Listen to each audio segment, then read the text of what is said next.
حياكم الله، شلونكم؟ شو اخباركم؟ ان شاء الله بخير. فيديو جديد ان شاء الله راح ينال اعجابكم. طبعا يوم الفيديو مالنا بخصوص الهيتر الكهربائي، طبعا جميع انواع الهيترات بغض النظر على هاي النوعيه. طبعا احد الاخوان جابوا لي هذا الهيتر، شوفوا صاير بيه هذا بسبب قوه الكهرباء او سوء الاستخدام.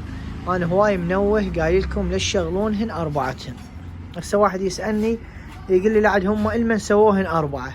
حبيبي، سووهن أربعة على الكهرباء المستقرة، على النوعية، الواير الأصلي. شوف هسه هذا الواير، شوف هسه هذا جايبين لي اياه دبارة شادين له. شوف أول شي يابس، شوفوا شوف السيوم مالته فافون باوله. فهاي عوائلنا، شوفوا شي يشدون هيش نوعيات. اول شي المفروض الواير لازم يكون نحاس 100%، هاي واحد. اثنين، البلاك سويتش تشدونه لازم يكون اصله 100% اصلي مو تجاري.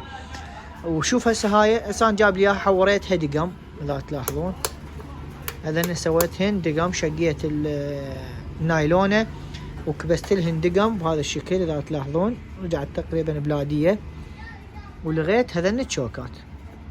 طبعا اتمنى من يمكم الشمعات لا شغلوهن كلهن، والواير لازم يشدونه اصلي، والبلاك سويتش اصلي، حتى شنو تكون امان للمنزل.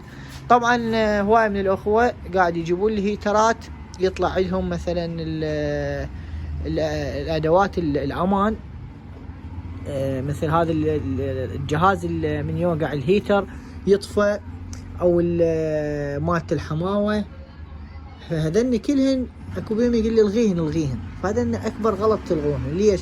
لان هسه جهال عندنا بالبيت مثلا طيحوا الهيتر بقى مشتغل، يجوز مثلا فد ورقه فد وصله عليه طاح فتحترق وتؤدي الى مثلا لا سامح الله حريق بالبيت لو فد شيء خطر. فلا اتمنى منكم، لا، اهم شيء ادوات الامان لا تلغونهن، تخلوهن بالجهاز حتى يكون امين اله افضل. طبعا بس حبيت اوضح لكم بهذا الفيديو هاي هذين الاشياء، واتمنى الشيء البسيط قاعد اقدم لكم تستفادون من يمه. ولا تنسون لايك واشتراك بالقناه. شكرا لكم جزيل الشكر، اخوكم ميثم الموسوي.